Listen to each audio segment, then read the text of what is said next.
From Asia Society Switzerland, this is State of Asia. My name is Remco Tanis.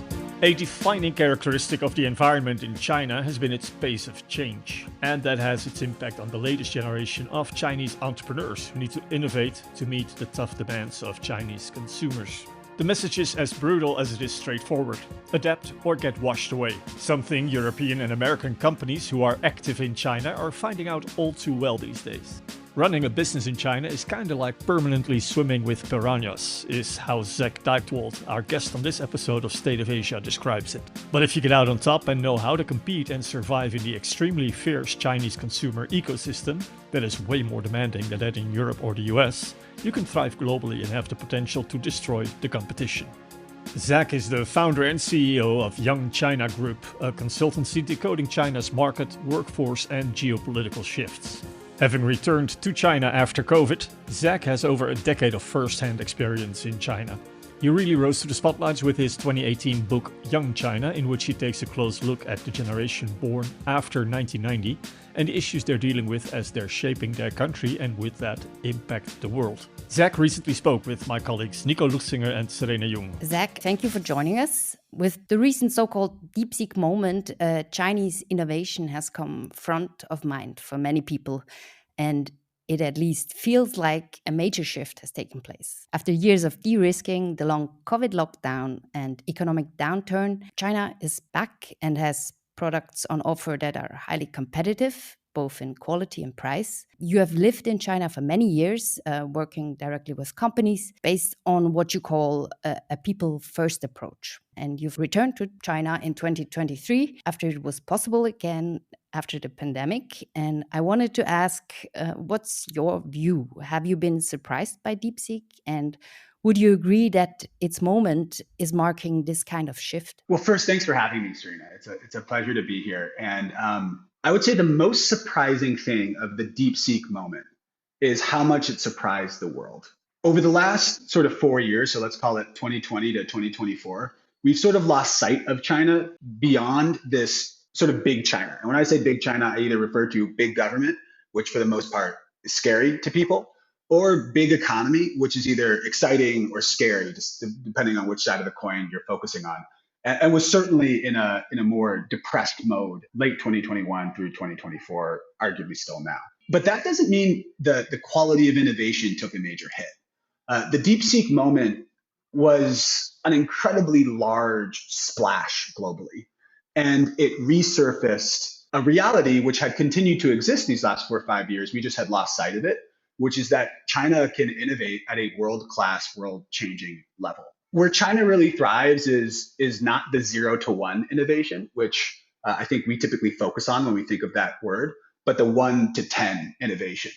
And I think DeepSeek is definitely an unbelievable, exemplary view on that. But if you look over these last 4 or 5 years, you have companies like BYD, which have sort of less obviously, but probably more effectively shown what that type of innovation can do on a global scale. Can I jump in to ask a BYD question since you've just mentioned it? BYD to me in a way is instructive for a number of reasons. It is not a car company originally. They became big by making batteries, but somehow they managed to become the world's largest producer of electric vehicles. I wanted to ask you a little bit on how you feel China pulled off becoming the leader in EVs, because notably, China tried to become the leader in combustion engine cars for a long time and largely failed. So it took kind of a technological shift, which you're right to point out, like didn't originate in China. Sort of the 0 to 1 innovation on EVs arguably happened elsewhere, but still a lot had to go right and a lot of sort of new ideas and new things had to happen for China to be able to get to the position that it's at. What were these things? Why was China so successful in developing its EV industry versus ICE industry in the past? What was the differentiator? So I want to nuance this question a little bit, Nico. So when we talk about when China did this or when China did that, the first place our minds typically go is government. And even if, trying to explain the last 40 years of economy, what people sort of imagine is a big sort of authoritarian government leading the economy in specific directions and everyone following suit. If a strong central government was all it took for an economy to be successful, there'd be a lot of economies around the world that followed a more China or Chinese path over these last 30, 40 years. So on the government side, just to start with that, these areas where China can sort of do several birds with one stone, if you will, which are typically called strategic emerging industries by the government, become major areas of focus, investment, and priority. New energy vehicles are a really good example of that. Those multiple birds are this. First, it solves a domestic problem. Domestically, China had failed to create an ICE vehicle or brand that really made global impact. Domestically, the quality of air in Chinese megacities was causing serious domestic grief. In 2013 or 14, I don't remember exactly when it was, there was this documentary, Under the Dome, 穹顶之下. You had like a really famous Chinese media personality, I think actually a CCTV presenter, who went around and did this major documentary on the quality of air in major cities. And it got millions of views in about a week, had to be taken down. I mean, the level that it resonated with the people. In Suzhou, where I lived in 2012, you'd bike from one side of the city to the other, you'd blow your nose, and it could be black on a bad air day. That's gone now. I mean, part of it is manufacturing, absolutely, but for these people, human dense cities, you know, New York is the smallest city I've lived in the last 15 years, just to give you a taste of what it's like here. And, you know, taste is the right word. These cars really do impact quality of life. And for a government who, even though, again, we typically think that there isn't a lot of communication between people and government, the government here is highly incentivized to make people happy. And so air quality is one of those areas. The third bird with this stone, just to keep pushing this metaphor to its limits, is opportunities for global leadership. So it's been clear that new energy vehicles are going to be an area of global investment for a long time now. That's not new. And catching up to the US in particular, but also Germany, with ICEs was looking less and less likely. And so leapfrogging that and looking, okay, where could China actually be a world leader? And where do we have the technology? Where do we have the technologists? Where do we have the right entrepreneurs? Where can we leverage our supply chain exceptionalism, as well as our bargaining power, particularly with the central government? And you look at battery supply chain, you look at new energy vehicle supply chain across the board, China became sort of all of these things converge to make this a priority investment. Another example, by the way, would be pharmaceuticals, which doesn't get that much attention. But the combination of it being a really important domestic issue, as well as an opportunity for global leadership, means that it's an obvious place for the government to throw its weight. So that's the government side of things. The part that doesn't get as much attention, and Nico, you kind of hinted at this, was the uniquely adaptive and adoptive entrepreneurs and population. What do I mean by that? And this is where the people first lens comes in, Serena, back to your point before. We did some work to create something called the Lived Change Index. The Lived Change Index is sort of an answer to when I do my work around the world, I'm like, hey, China's changed pretty fast. And people are like, Brooklyn's changed pretty fast. Like Zurich's changed pretty fast. Like what, cool. And I have to be like, no, like this is quantifiably different. A quick example of this. So I was born in 1990, just to show my full hand here. And the pivot generation in China is typically called the post-90s. It's not millennials, it's not Gen Z, it's 1990 is typically that watermark.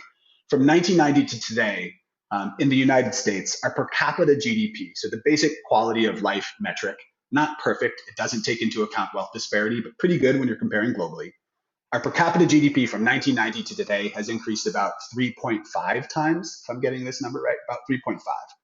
In China from 1990 to today, that number is 33x. In India, it's 5x. In Brazil, it's around 2. In Germany, I think it's 1.9. Like the defining characteristic of the environment in China has been its pace of change. And so we typically think about how that changes like the landscape of a city. We very rarely focus on how that impacts the landscape of this generation of entrepreneurs and consumers' minds.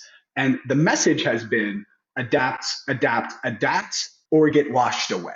So like this is the double-edged sword of this, right? It's not all cotton candy and rainbows. Like it's created some incredible outcomes, but it also means that it's been so brutally competitive here the last 20 or 30 years that the entrepreneurial ecosystem is one around hyper iteration, around hyper customization, around needing to sort of swim with the piranhas throughout your entrepreneurial life cycle.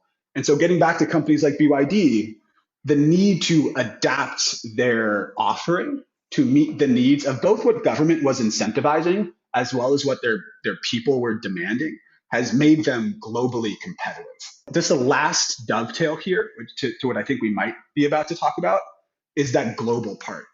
Because there's increasingly the belief, and I think BYD really proved this even before DeepSeek, there's increasingly the belief that if you're competitive in China, not that you're exceptional in China, but if you're competitive in China, you could thrive globally. The consumer ecosystem here is so fierce. Consumers want such incredibly high value that for a company like BYD, just to get by, as soon as you take that product and you put it in a less competitive market, in a less ferocious market, and in a less adaptive and adoptive market, that product can destroy its competition.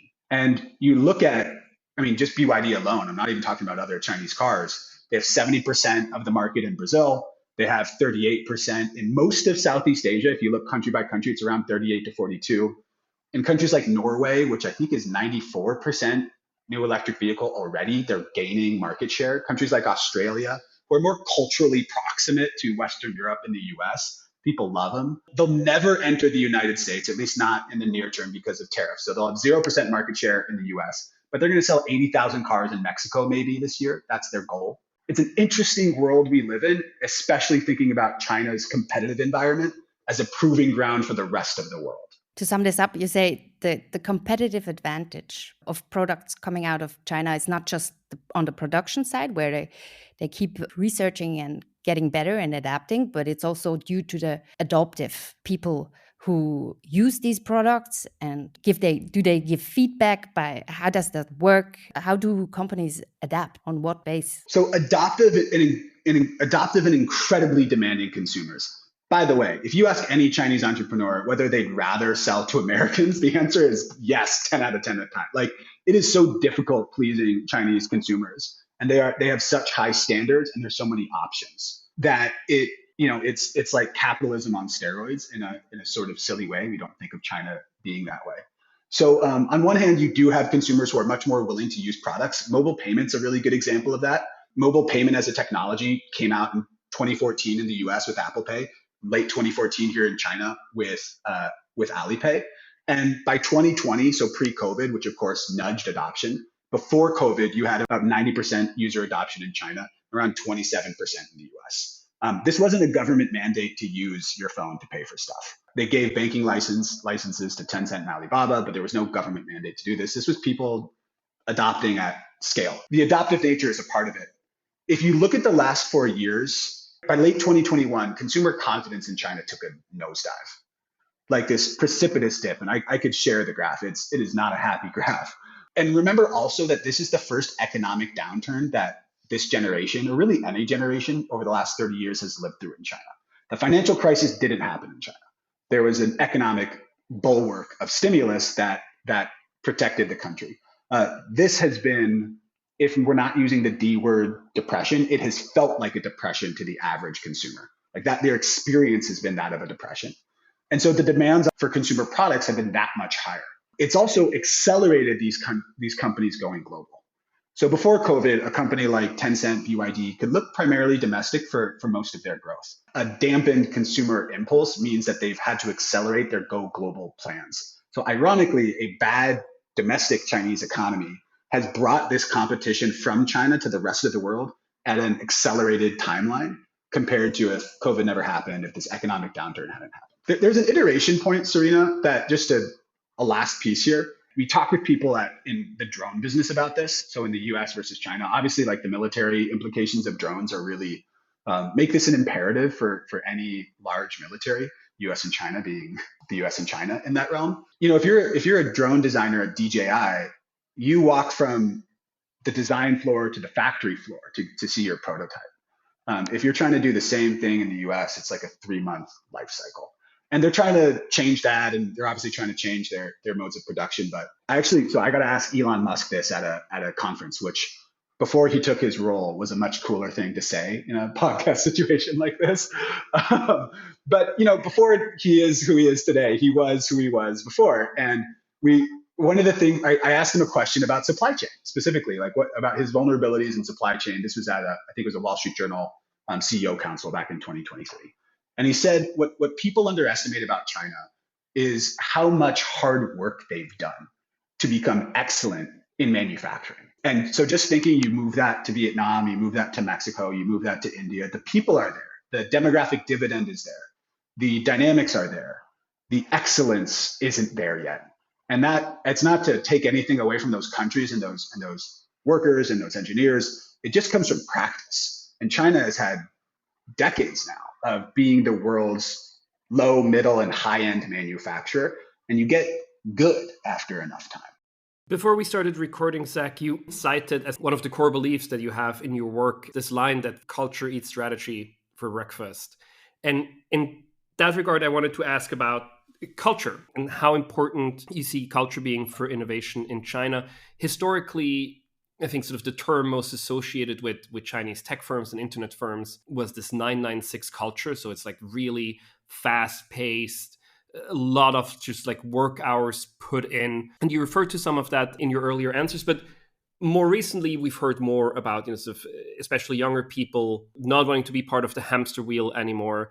There was the lying flat phenomenon. And I was struck also by the fact that DeepSeek, the company that arguably sparked a lot of the conversations we're having right now, did not come from this 996 culture, and in many ways had and still has a work culture that's much more similar to pre-Elon Musk turning right-wing Silicon Valley, if you want, right? So still Silicon Valley, but Silicon Valley still tried to pamper their employees, and nobody went all founder mode on people. So how important is culture, and do you see changes in culture in China that you think will impact its innovation capacity? So there's this dynamic that I used to always get asked about. Before my current work, I obviously wrote a book called Young China, where we focused on the identity of this young generation. And there's been this belief that the Chinese education, alongside the government system, would stifle the need for creative innovation. That particularly the Confucian education system, which is much more teacher lectures at student sort of style, rather than the maybe liberal arts, iterative back and forth, sort of combustive ideation concept that we have in Western education, or at least that's the good version of either. And I don't think that Chinese education has been radically overhauled yet. China exports a lot of its education needs to the US and Europe. 1/3 of all study abroad students in the US come from China. And if you look at the last generation of entrepreneurs, many of them had studied abroad, if not all of them. That's a longer conversation, but many of China's best entrepreneurs from the last generation were educated abroad and came back. For this generation, I still don't think where this innovation ecosystem thrives yet is on that 0 to 1 side. So I don't think the having the idea is where the Chinese innovation ecosystem shines brightest. I think improving and iterating on the idea at a blistering pace, and then creating something that is of a quality that inspires mass adoption, is where the innovation ecosystem really thrives. And I think that's okay. So this is where I have a little bit of a different perspective on this. I was at a semiconductor conference recently, and I put up an image on the screen that was I think of it as the innovation impact equation. And the first part of that equation is innovation, right? So innovation times blank equals impact. Like I said, we typically focus on the first one, which is the idea, right? The science, the breakthrough, whatever it is. The truth is, in order for an innovation to achieve impact, you need to have adoption, and you need to have adoption at scale.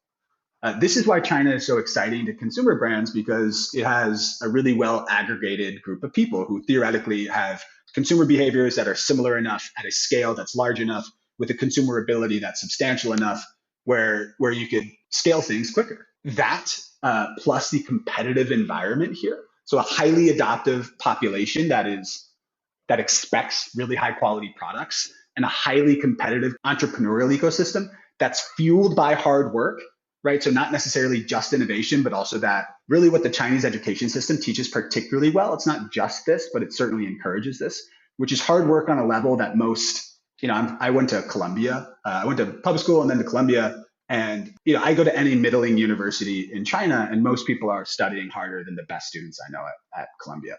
Again, hard work doesn't equate to genius or innovation necessarily, but particularly on the 1 to 10 side of innovation, mixed with the high expectations of this marketplace, plus the manufacturing capabilities and the talent here, like that's when the product cycle can move so much faster here, and the market is large enough to encourage that you get kind of a perfect storm of innovation capabilities. So it doesn't look the same as what we've come to expect or associate with quote unquote innovative genius. But when you think about the innovation equation and you measure it in terms of impact, it can still really make that global impact. Now, quickly on the work culture side, you're exactly right. There's large swaths of the population who are deciding whether or not that 996 culture is worth it. Whether that culture of hard work, where workers are treated like they're disposable, particularly at the largest tech companies here. And again, this is also the first downturn in the economy. So this is the first time that Alibaba hasn't been hiring, Tencent hasn't been hiring, Pinduoduo hasn't been hiring, and they could really treat their workers poorly and have sort of taken advantage of that. There's large swaths of the population who are deciding that it's not worth it. What I remind people of is, how big do you need your innovation layer to be? Like, how many people in DeepSeek's workforce do you need to make that company hum? How much of a productive workforce? Like, how many people do you still need to be as motivated at the levels they were before 2020 to make the innovation economy work at a really high level? Because I think we sort of like the idea that China's gotten lazy and that the youth don't want to work hard anymore. And I always remind people that there are different spectrums of comparison. Compared to their parents, who was literally called the eat bitter generation in China, right? 吃苦的一代, like eat bitter. If you are above the age of, 60, you have survived a famine that killed 45 million people. The boomer generation in China was extraordinarily, uniquely hardworking. And you could credit them with China's initial economic miracle in the 90s and early 2000s. Compared to their parents and their grandparents, this young generation is not hardworking, full stop. Compared to their peer generations around the world, that's a different spectrum of comparison. And that level of hardworking is still certainly intact. But again, in innovation, you're not just comparing hard work. So hard work is only part of it. I do think the lying flat thing is real, and it's this sort of beautiful silent rebellion against the really toxic culture of competition in the workplace in China. Absolutely real. And there are still a large number of the population who are really driven to have great jobs, make more money, and make an impact. One part of the population that has felt it, have felt the squeeze this last 36 months, let's call it 4 years, is the entrepreneur layer. So DeepSeek is an exception to this, but it's much harder to raise money in China now than it was before COVID. The capital markets have come to a stop, more or less, unless you have a product that you're taking global or an AI product. And so the money that's available to them is typically from what's called a government guidance fund, which is city by city. They have their own KPIs. It's not as pro-entrepreneur as it was in like 2017, 2018, which are really exciting pro-entrepreneur years. With the DeepSeek and its founder, Liang Wenfeng, and we also see Unitree with Wang Xingxing, these are the young generations of entrepreneurs that you're talking about, post-90s generation. How do they differ? Do you see different approaches to other rather big tech companies who have been successful in these earlier days? They're thinking global much earlier in their life cycle because they've had to. Tencent and Alibaba, right? They built their companies on the Chinese economy. Even Pinduoduo, when Alibaba and Jingdong were moving upmarket, Pinduoduo basically surfaced 50% of the consumer economy who had not been able to participate in consumption yet. Like they created this incredible domestic market primarily. What changed in 2018, 2019 is that no longer was enough.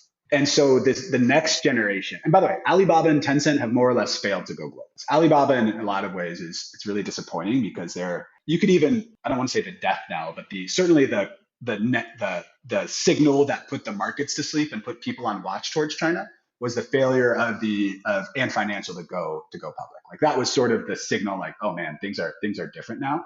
But Tencent, I mean, WeChat is arguably the best communications app in the world and has failed to make a global impact beyond Chinese tourists in different towns. This next generation is thinking global much earlier. DeepSeek, in many ways, I mean, if you think about the complexity of being a China developed product in the AI world with a product that can be used globally, particularly with people's expectations towards the data ecosystem here and government interceding in that, they didn't completely sidestep it, right? Everyone's favorite thing was to look up sort of contentious political, things that you can't say in China on DeepSeek and to see what it would tell you and follow its thought process. Like that was fun to do, and everyone did that for a while, and it's certainly worth consideration. But because they're open source, which was something that really harkens back to like the golden days of like tech utopia thinking that like the world is going to become better, the pie is going to get bigger, sharing this is a virtue, that it's a right.